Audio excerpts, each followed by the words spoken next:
Welcome back to the EVS class. In the previous video, you have seen that we have started the chapter number 16, the Great Indian Desert. You have seen about the definition of desert, what is the feature of desert, what is the other name of Great Indian Desert, what area it covers, who are the oldest mountains in India, what is sand dunes, which river flows through this region, what is the features of camel.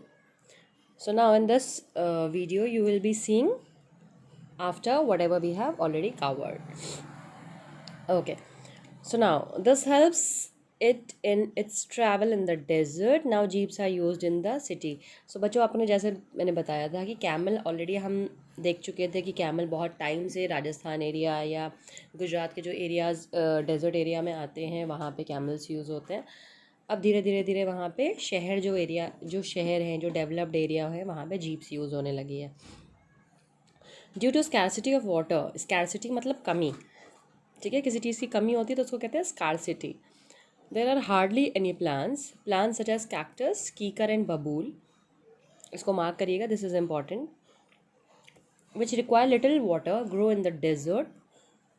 Desert plants are usually thorny. They also have very long roots which reach deep down to tap underground water. तो ये हमने fourth line में ही देखा था कि यहाँ पे बारिश या तो ना के बराबर है या बहुत कम है, यानी 100 सेंटीमीटर से कम होती है. तो क्योंकि पानी की कमी ऑलरेडी है तो यहाँ पे जो नॉर्मल प्लांट्स होते हैं अपने नॉर्दर्न प्लेन एरिया में वहाँ पे ये प्लांट्स नहीं पाए जाते. यहाँ पे पाए जाते हैं कैक्टस, कीकर और बबूल टाइप के प्लांट्स जिसमें कांटे होते हैं बेसिकली. तो ये बहुत कम पानी में ही उग जाते हैं और डेजर्ट्स में दिखते हैं. थॉर्नी यानी कांटे वाले पौधे. इनके जो रूट्स होती है वो बहुत लॉन्ग होती है ताकि वो काफ़ी अंदर तक पेनिट्रेट कर जाए और काफ़ी नीचे से जो अंडरग्राउंड वाटर होता है, जो डेजर्ट के काफ़ी नीचे नीचे नीचे पानी होता होगा, उस पानी को ये अपने सर्वाइवल के लिए यूज़ कर ले.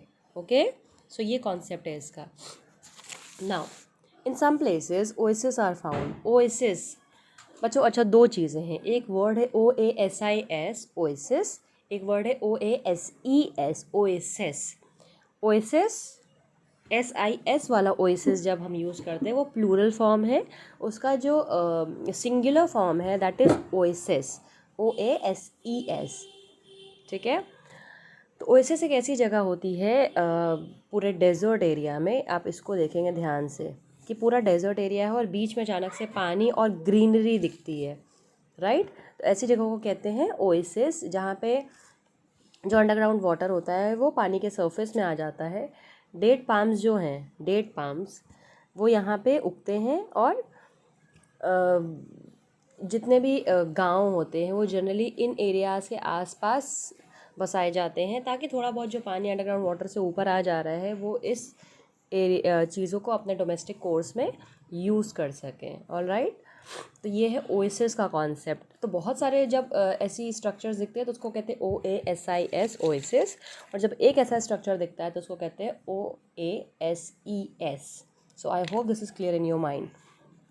Let's see that did you know Indira Gandhi was the first women prime minister of India. This is one of the question from your general knowledge as well. So इसको अपने दिमाग में बैठा लीजिए कि इंदिरा गांधी हमारी देश की पहली महिला प्रधानमंत्री थीं.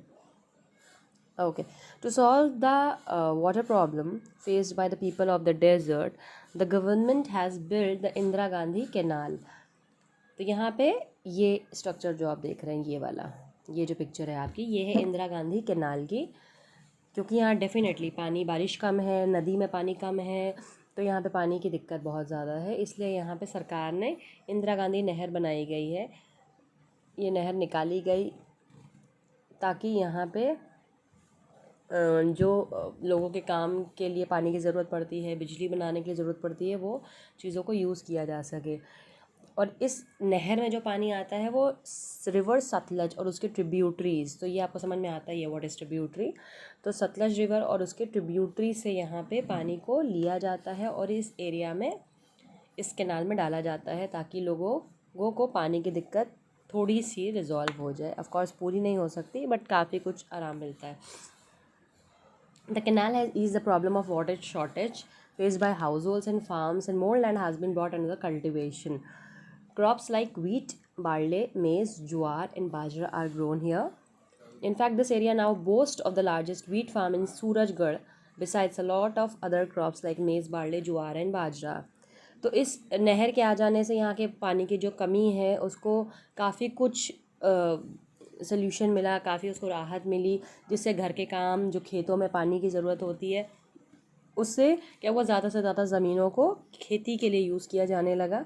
यहाँ की जो प्रमुख फसलें हैं वो है गेहूँ, बारले, मेज़, ज्वार और बाजरा। ठीक है, मेज़ यानी मक्का, ज्वार यानी ज्वार, बाजरा यानी बाजरा। ओके, तो ये एरिया अब धीरे धीरे जो है सूरजगढ़, बेसिकली जो नाम यहाँ मेंशन किया गया उसको मार्क कर लीजिएगा। ये यहाँ का सबसे ज़्यादा गेहूँ पैदा करने वाली जगह बन गई है। बाकी फसलों से ज़्यादा यहाँ गेहूँ उगता है। इस वीडियो में आपने देखा कि कैमल के अलावा और क्या क्या यूज़ होता है यहाँ पे। पानी की जो कमी है तो यहाँ प्लांट्स कैसे सरवाइव करते हैं, ओएसिस क्या है, हमारी पहली विमेन प्राइम मिनिस्टर कौन है, यहाँ पे नहर कौन सी पाई जाती है, इंदिरा गांधी कैनाल के बारे में आपने पढ़ा, और यहाँ की प्रमुख फसलों के बारे में पढ़ा। तो जो टॉपिक्स आपके कवर हो गए वो इस वीडियो में हमने देख लिए, बाकी जो है वो हम नेक्स्ट वीडियो में देखेंगे।